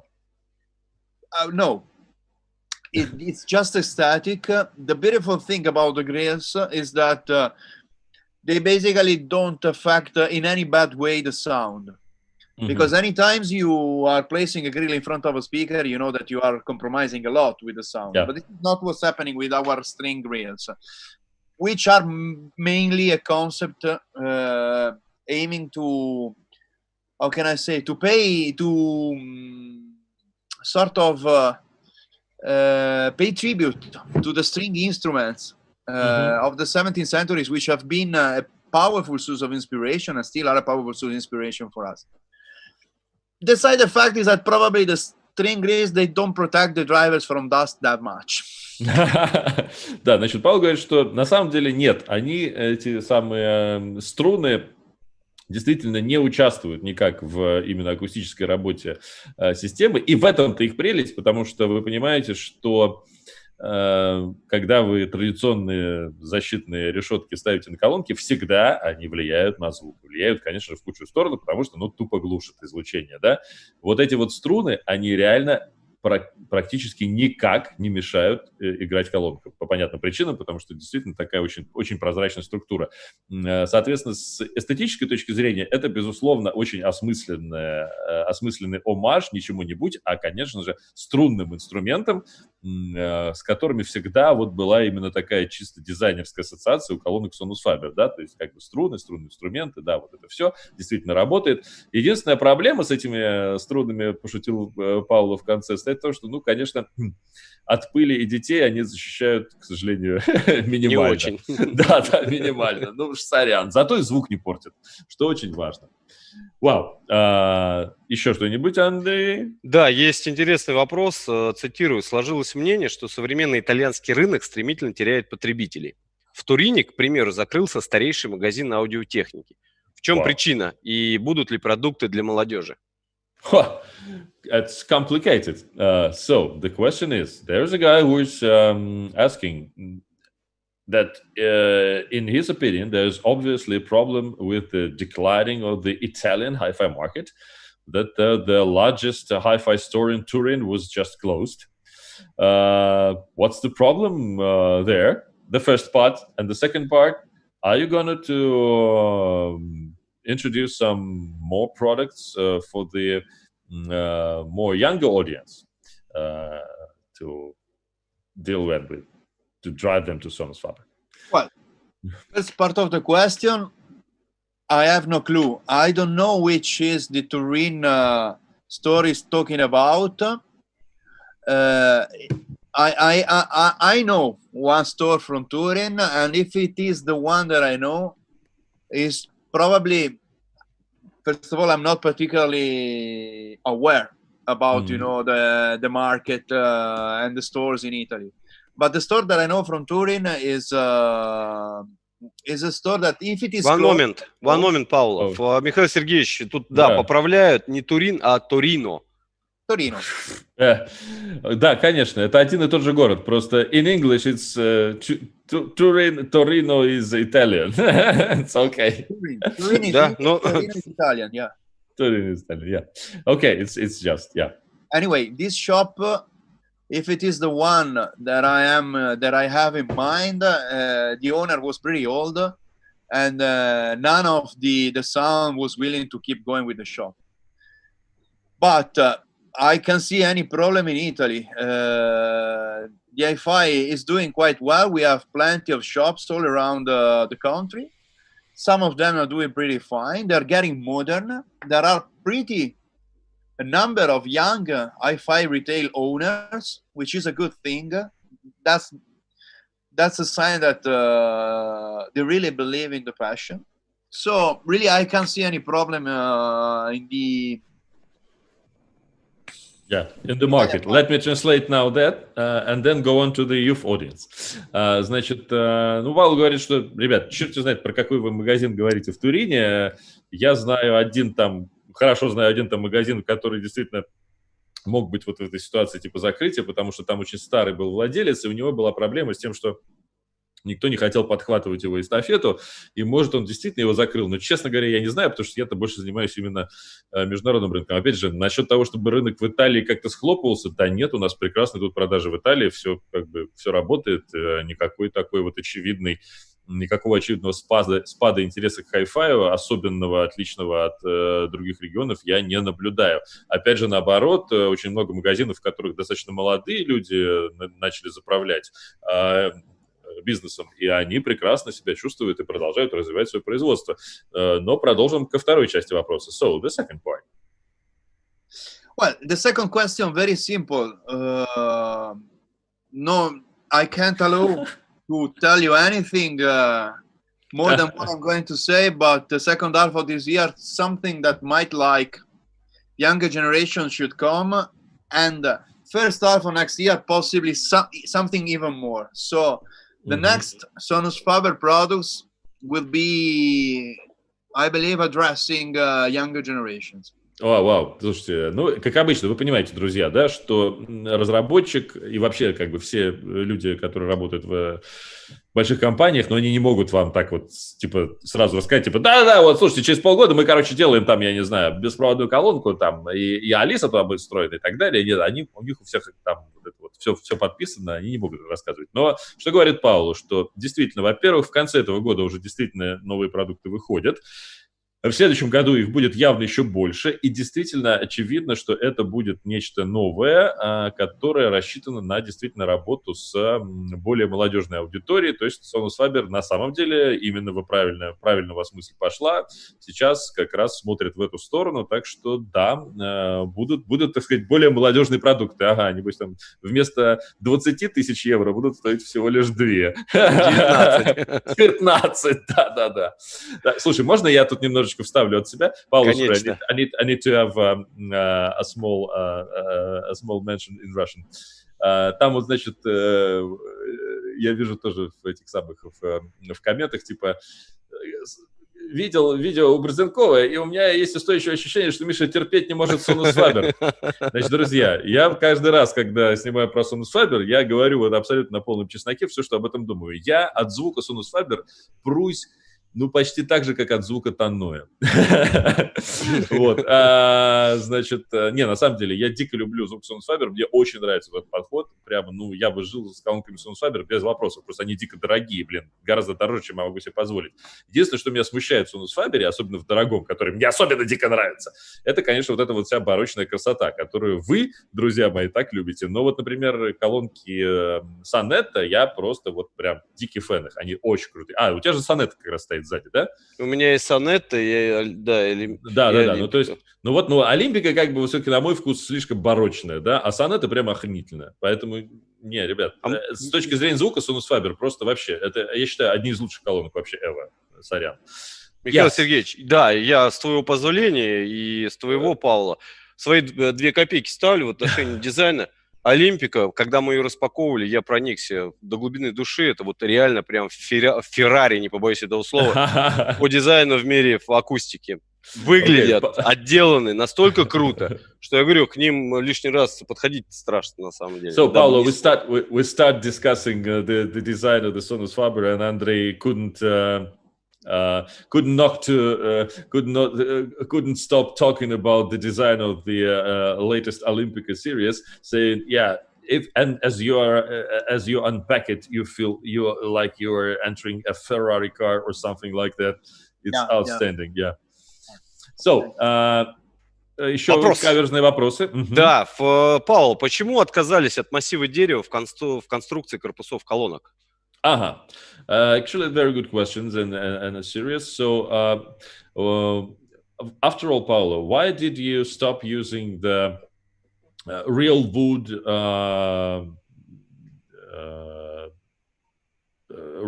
in the chassis of the speaker and change it for, I don't know, what is it now? Some fiber, some fiber. Depends what you're talking about, because real wood means everything and nothing at the same time. Yeah. So it still is real wood. It's just that that's a different construction. First of all, back in the days, we were using solid sheets of walnut, right?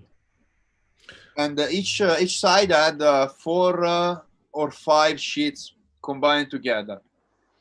And this construction is working only with small sizes. Only for 2 way. And I explain you also why. Because wood, sheets of wood have the tendency to move with change of humidity, temperature, and stuff like that. And within a bigger size, the movement will be that big that no matter if you season the wood, because this is what we do in that case, it has a tendency to crack. So it is not possible. None of our floor standing speakers was made out of this technique only. None of them. Да, ну, значит, Павел говорит, что понимаете, что такое слово «натуральное дерево», да? Это как бы такая штука, которая, значит, ничего не означает, да? Я, кстати говоря, подтверждаю, да, но натуральное дерево в каком смысле? В том смысле, что там может быть натуральным деревом и отделаны колонки, да? Но в данном случае у Sonus Faber была технология, когда они использовали реально, значит, вот доски из массива, которые использовались в качестве боковых панелей корпусов колонок. Соответственно, Павел говорит, что вы понимаете, что тут есть технологический аспект, который состоит в том, что когда вы берете реальный массив, несмотря на то, что они его там высушивают специально, естественно, да, как-то его там, значит, усушивают, утрясывают, вот, но тем не менее, это очень живой материал, и он всегда подвержен изменениям из-за изменений влажности и так далее, да, ну, вы, если кто-нибудь из вас когда-нибудь, так сказать, владел хорошим музыкальным инструментом или гитарой, вы знаете, что, не дай бог пересушить, дека вообще может лопнуть к чертям. То же самое происходит и с колонками. Соответственно, вам нужно очень об этом беспокоиться. И более или менее это живет в рамках полочной акустики, потому что там не такие большие эти куски дерева, и, соответственно, они не настолько сильно движутся. Но в напольных колонках больших это вообще не работает в принципе. Невозможно их сделать из массива дерева. Соответственно, у вас тогда получается, что... И он говорит, и Паоло говорит, что никогда напольные колонки Sonus Faber вообще в принципе никогда не делались из массива дерева. То есть этого вообще даже никогда и не было. Не то, что там мы типа от чего-то отказались. So the construction we use anytime it comes to wood is that the sides are made out of a multi-layer wood, and the more precious the construction, the bigger the amount of layers and the better each layer of wood, the better quality.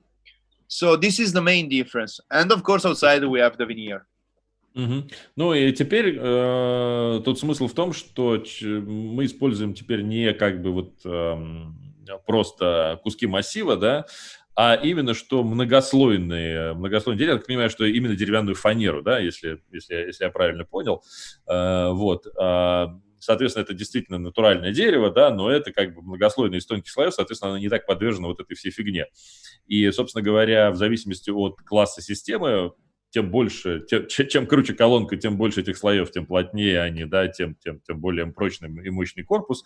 Ну и, соответственно, естественно, все колонки Sonus Faber снаружи, безусловно, отделываются натуральным деревом, да, натуральным деревянным шпоном.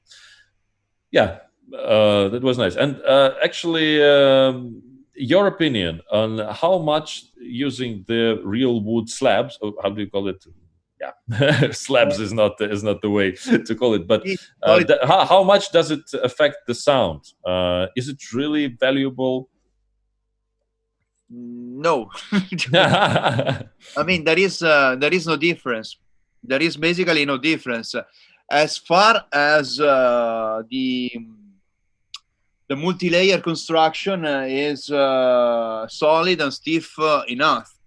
And this is what we do, but it's even better for some reason, because while the solid sheets have its own resonance frequency, which can be pretty peaky if you measure, when you have such a construction, it is stiff and damped at the same time.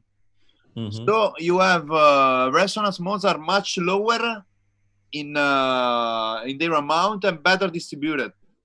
And then always remember that what really makes the difference, when we did this construction, which is for two-way, we had no internal reinforcement bracing. Now, when it comes to big speakers, we have several internal reinforcement bracing. And so at the end of the day, it's even better. Ну вот я задал вопрос, опять забыл, да, по-русски его задать. Да, я задал вопрос на тему того, что, ну, а если так по корню говорить, да, что типа, а насколько использование натурального дерева и натурального именно там кусков массива, насколько это влияет на звук, насколько это как бы лучше, хуже и так далее. Паоло говорит, ну, вообще пофиг. И более того, конечно, с точки зрения именно разработки и работы акустической системы, именно вот эта такая фанерная и плотная какая-то там типа древесная плита, она гораздо лучше, чем куски просто дерева, да, куски массива, по той простой причине, что куски массива — это, безусловно, такая штуковина, которая имеет очень выраженный в слышимой области резонанс. Да, и, соответственно, сделать из нее колонку, которая была бы, ну, достаточно нейтральной, очень сложно, потому что она играет сама. Это проблема. Ну, собственно говоря, на этом основан звук музыкальных инструментов, да, опять же, то есть это все понятно. И, естественно, с точки зрения, как бы, вот технической, чтобы колонка была нейтральной и правильно играла, вот как раз-таки фанерные вот эти вот плотные деревянные склеенные материалы, они гораздо более эффективны, гораздо лучше, потому что они демпфированы, потому что они гасят вибрации, потому что у них резонансы гораздо менее выражены. Ну и плюс сейчас, как говорит Паоло, когда вот начинался Sonus Faber и делали из массива, это все-таки были полочники. Кстати говоря, я сейчас тоже, вот, кстати говоря, это правда же, все первые модели Sonus Faber, это все были полочные колонки. У них не было напольников вообще очень долгие годы. И они, как раз, понятное дело, что тогда это можно было делать из массива, потому что это такие маленькие колоночки, и там внутри не было даже никаких распорок, на что он, кстати говоря, о чем вспомнил Паоло. А сейчас, конечно, у них уже там внутренние вот эти вот все переборки, там какие-то специальные растяжки, прослойки и так далее, и все это специально продумано, и поэтому сейчас современный Sonus Faber, я, кстати говоря, это тоже на слух целиком полностью подтверждаю, гораздо более нейтральный, гораздо более правильно звучащая акустика. Okay, we are quite over time now. Yeah. Maybe last question, and we'll let Паоло eat. Значит, у Паоло, вы помните, доставка через 15 минут из ресторана, поэтому не будем, да, его отвлекать от трапезы. Да. Поэтому давайте последний вопрос. Что там, Андрей? Давай, слушай, у меня есть вопрос, который, мне кажется, наиболее оптимально закончит наш вечер сегодня. Цитирую. Вопрос. Как считаете, в чем парадокс великолепия итальянских дизайнеров? Почему именно Италия содержит такое количество гениев дизайна? Вот опять комплиментарный это, да? Ну а почему нет? Okay, the last thing is, of course, the complimentary question. So, Paolo, your general opinion. Everybody's curious why Italy makes such a huge amount of famous designers. What is special about Italy in this case? Why this Italian design is so huge, and why are you the origin of the best design in the world? Well, that's a tricky one. I don't know. Вопрос-то сложный, конечно. It's a cultural thing. I believe it's a cultural thing. It's about the place where all of us were born and are growing. I mean, we are surrounded by beauty. From our first day in this life, we are surrounded by beauty all around. We are very lucky. And probably this has an impact on us and our our feel for shapes, for proportion, for balance. This is the only possible explanation. And then, of course, there's also a tradition. Keep going on. We have beautiful design schools. We have. We really have a tradition because over time the main reason could be the cultural one I just mentioned, but then there's also the tradition which established and kept schooling young designs and with excellent teachers. Let me translate that. Ну, значит, Паоло говорит, что, конечно, черт его знает. Ой, слушай, тут любишь ты эти вопросы такие. Значит, ну, на самом деле, и я тоже добавлю от себя, что есть абсолютно классическое объяснение этой всей истории, потому что Италия дико красивая страна, дико красивая местность, и Паоло говорит, что, ну, вот, наверное, с этим связано, потому что мы как бы рождаемся с самого начала, и кругом вот красоты, понимаешь, просто куда ни плюнь, везде красота. Плюс у них же еще, естественно, вот это гигантское эллинистическое наследие, да, Древний Рим, вот это вот все, и вот эти вот все легендарные развалины, а там же очень-очень-очень идеальные пропорции были с самого начала.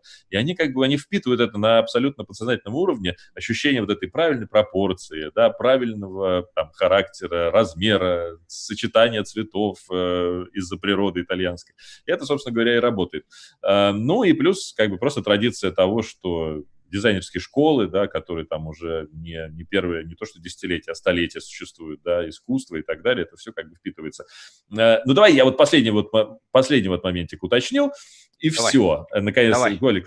And the last thing, Paolo, sorry, is of course starting with the designs, but is there a problem doing the beautiful speaker with the proper sound? Do you need to, I don't know, sacrifice sound for the beauty of the speaker? Is there a problem in it? А перевод на русский, Михаил Сергеевич. Прости, sorry, I need to translate it in Russian first. Мой вопрос, конечно, был такой, типа, ну, конечно, дизайн мы все любим, все хорошо, дизайн — это красота. Если это проблема, в конце концов, значит, что как бы ради красоты колонки надо жертвовать звуком. Есть эта проблема или нет? Крутой вопрос. Yeah, sometimes yes. Sometimes, of course, yes, because beautiful things normally they have,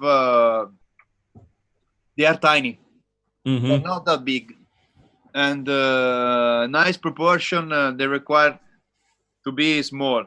And unfortunately, this is fighting against physics. Because if you want to, no matter how you design the driver, how you design the bass driver, a certain size of drivers at the end of the day wants a certain amount of loading volume. And this is unavoidable. Otherwise, you are sacrificing the width of your frequency response, which is a pity. So it's no secret that between Livia and myself, it's sometimes a fight. Yeah, because his goal is the design, is the beauty, the proportion. My goal is the sound. As a matter of fact. So this is but it's not only, this is a design thing. It's not only him. It's everybody. All the designers. There was a different guy when I made this Sonus Faber 10 years ago, and you had the same problem. This story. Yeah.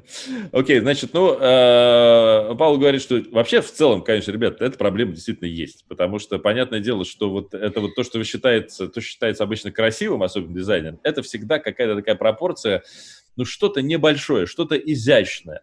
А небольшое и изящное, никогда невозможно заставить правильно по-хорошему играть, потому что нормальный драйвер должен должен играть в нормальном корпусе хорошем. Поэтому, говорит Пауло, у нас с Ливио Кукуц, это главный по дизайну, вечного мы, конечно, с ним пререкаемся на тему того, что он хочет сделать что-то такое красивое, а я хочу, чтобы это играло. Так что, да, проблема это есть, но, насколько я понимаю, и судя по звуку и виду Sonus Faber, да, мы понимаем, что, в общем, им удается найти компромисс. So, Paolo, thank you for being able to make... to realize the compromise between the beauty and the sound, because you managed to do that. Да, я им сказал, что спасибо, что вы можете найти этот компромисс. Вот, Пауло, мне кажется, доволен. So, thank you so much. It was a nice stream. So, you still have 9 minutes before your delivery. sorry to make you been with us. Don't apologize. It's my pleasure, and thank you very much once again for having me here. It's been a lot of fun. Я, в общем, извинился перед Паулом, что мы его настолько долго задержали. Может, уже теперь отправить его на ужин. Он говорит, да, ребята, какие извинения, было классно. Спасибо, что позвали. Ну и, собственно говоря, спасибо всем, кто был здесь и задавал вопросы. Да, был, по-моему, самый увлекательный стрим из тех, что мы проводили. Было действительно интересно, да, Михаил Сергеевич. Пауло, тебе приятного аппетита желаю. Еще раз, да, Пауло, друзья. bon appétit, Пауло. Bon appétit, thank you. You can turn off the translation if you want. And it was the best stream we ever had here. Yeah, thank you so much. Thank you very much. Yeah. Thank you very much. Absolutely. Just a pleasure. Да, спасибо, говорит Пауло. Да, еще раз спасибо, Михаил Сергеевич. Давай мы Паула отпустим кушать. So, Paolo, we can now let you free if you want, and we're gonna deal with our marketing things here. Да, Евгений, дай нам еще 2 минуты с Михаилом Сергеевичем, мы не как в прошлый раз.